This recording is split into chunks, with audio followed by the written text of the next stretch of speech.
Hi, welcome to Inktober day 14. Today's nebula is the Necklace Nebula.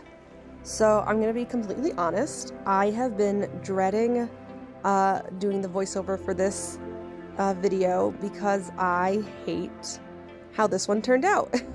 And I really wasn't looking forward to having to do a voiceover where I talk about a painting that I really don't like. But here we are. I can't skip it. I have to just face it and come to terms with it. I mean, there's going to be 31 of these illustrations. I obviously can't be proud of all of them.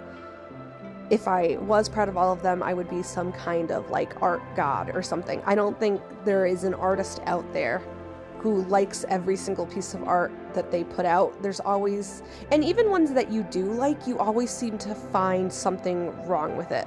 That just, I think, comes with the territory. We're our own worst critics. But I don't like this one. So the nebula itself is the Necklace Nebula. And I, obviously, as you can see, went very literal with it. I turned it into a necklace. And that is what the shape of it is. You can totally see why it's called the Necklace Nebula, so it made perfect sense.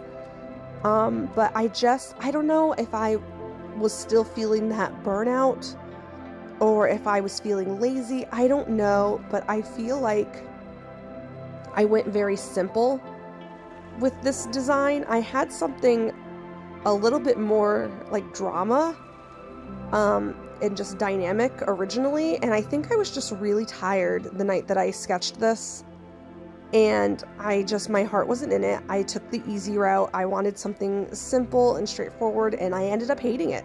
I think it is a step back in my technique and my skill level. It's just, I don't know. I could complain about it for hours, but I'm not going to. I'm gonna be kind to myself, but I'm not a fan of it. There are parts of it that I do like. I think the necklace itself came out beautiful. The colors were so much fun to work with. I am hoping that I get more blue tone nebulas on the list. I have a vague idea of what they all look like, but since I started this back in late September, I don't remember what they all look like at this point. So hopefully some of them have that color scheme. It's a surprise every time I go to work on the next nebula. I go, oh, that's right, that's what that one looked like. So, but I really loved the colors. I had a lot of fun doing it.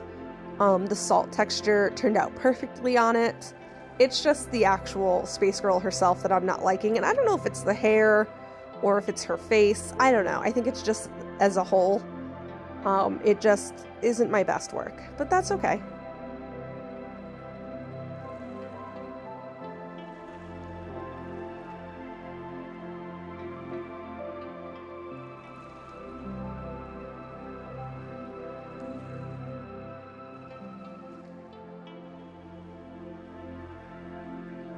Everything about this nebula was pretty straightforward.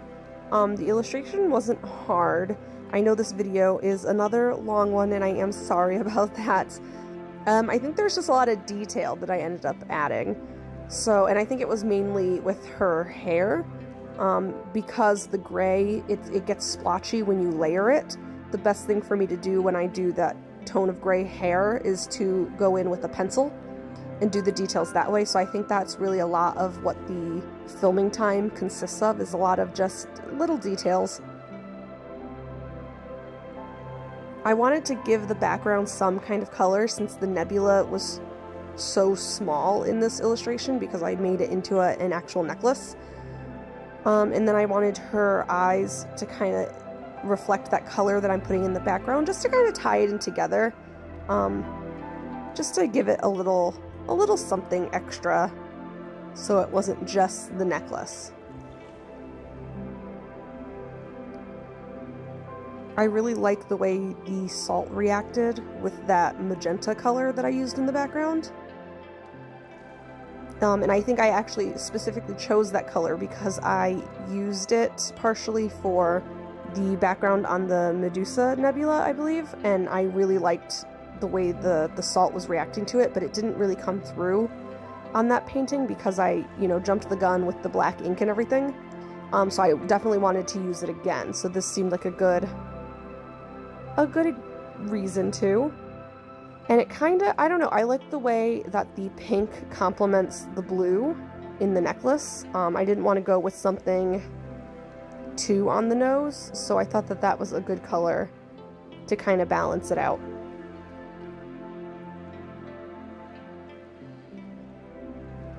I almost wonder if I would have liked this one more if I hadn't made her cheeks and lips so peachy. If I had maybe done a more muted, maybe mixed in a little bit more gray in that color, I wonder if that would make it a little bit better for me. But, you know, we'll never know.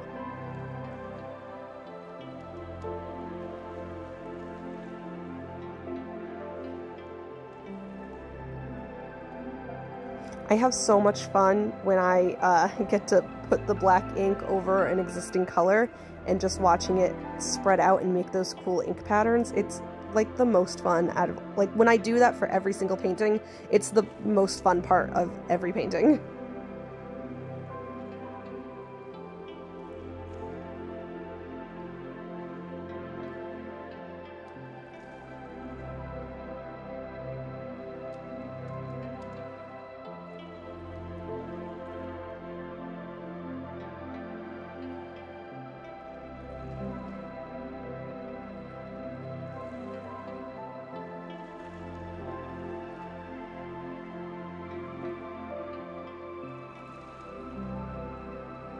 But then it's also the most stressful part because the ink dries so quickly that I have to kind of race against the clock to get the fine lines of the black ink around the actual Space Girl.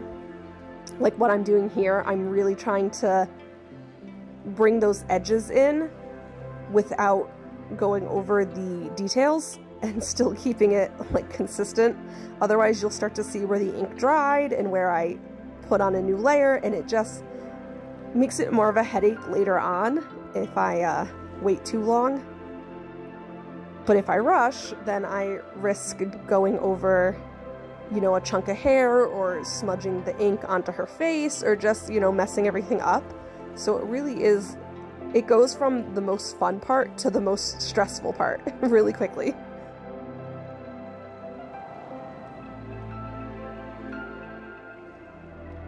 And I don't know if you guys have noticed this in all of my paintings, because they all have this black ink, that there's always a spot in the bottom right corner where I rest my arm on the actual painting every single time. There's no way around it. There's nothing, I don't know, it's just, it happens. And a lot of times I don't realize I'm doing it. So there's always like a smudge that I have to cover up because I'm, you know, getting ink all over my arm. And if you follow me on Instagram, you've probably seen sometimes on my Instagram stories that I'll post a picture of my arm covered in ink smudges to show that I had a successful evening of painting.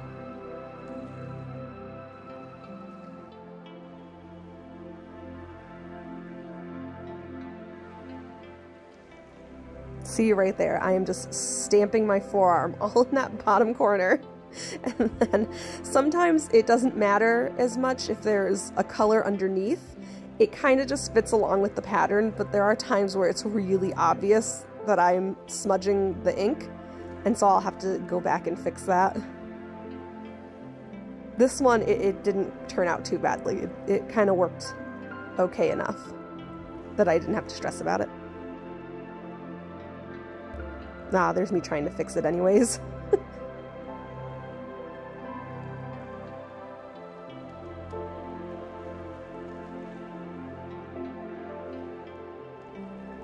I don't know if I mentioned it, actually I didn't mention it in the last video, but I actually am using a new tape for these illustrations.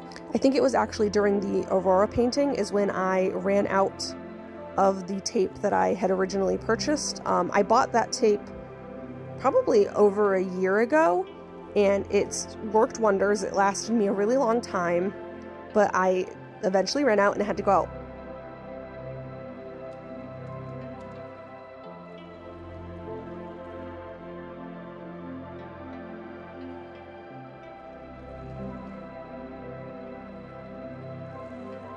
Buy some new tape. I bought painter's tape, and the edges are so much cleaner with this new tape. The only thing is it's not as sticky as my last roll of tape was just regular masking tape. And painter's tape, it's similar, it definitely is, but it doesn't stick to the table for very long. So it'll stick to the paper and it'll make the edges super clean, but it starts to lift off the table, which isn't good when you're working with watercolors. You want your paper to stay flat so that you don't get a lot of pooling. And so I'm starting to get a lot of pooling and wells and all kinds of extra headaches from the tape not sticking. And a lot of times I don't finish these paintings in one go. I'll start it one day and finish it, you know, like the next day. And when I come back, the tape has completely lifted off the table. I think you'll see that in some of the upcoming videos where it looks like I have an obscene amount of tape. But it's because I have to keep taping it down. Otherwise, it's just not working out. But look at those clean lines. I mean, there's like no bleed through at all. So it definitely has its pros and cons.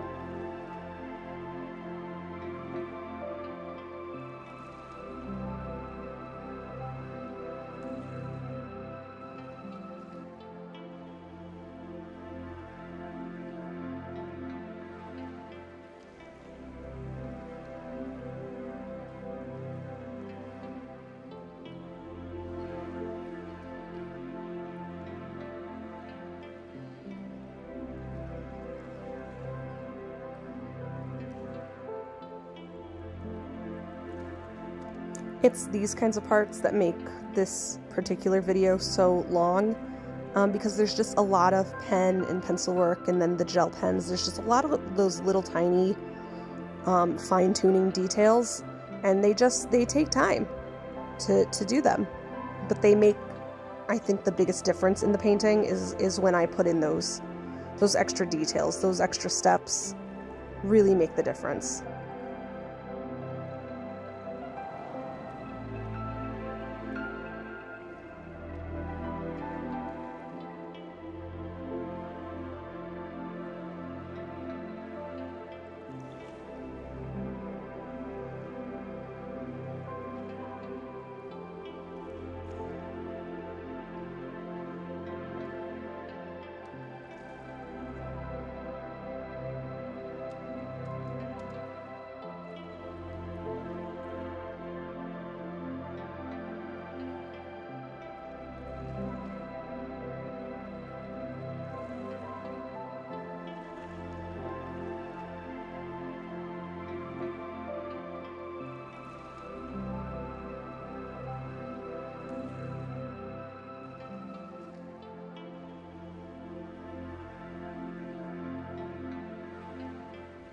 I do really like when I get the opportunity to go in with the pencil to do detailing on the hair, because it really does give it that extra push that I sometimes can't get with the watercolors. And I should probably utilize my watercolor pencils more often, but sometimes I don't always think about it. And especially when I do black hair, I kind of can't do those details as well.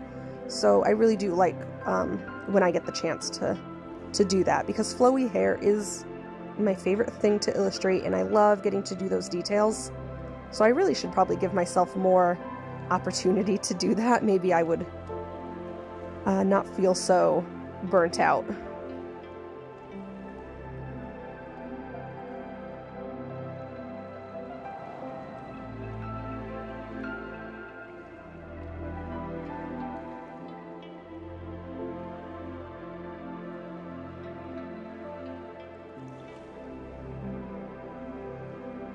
Another thing is I discovered this lovely silver gel pen that I had, and you can't see it, but I was so excited doing this part once I realized that I could use silver for the hair wispies. It was a game changer, and I was just so happy about it, even though they don't really show up too much in this video, but I really enjoyed the hair wispies.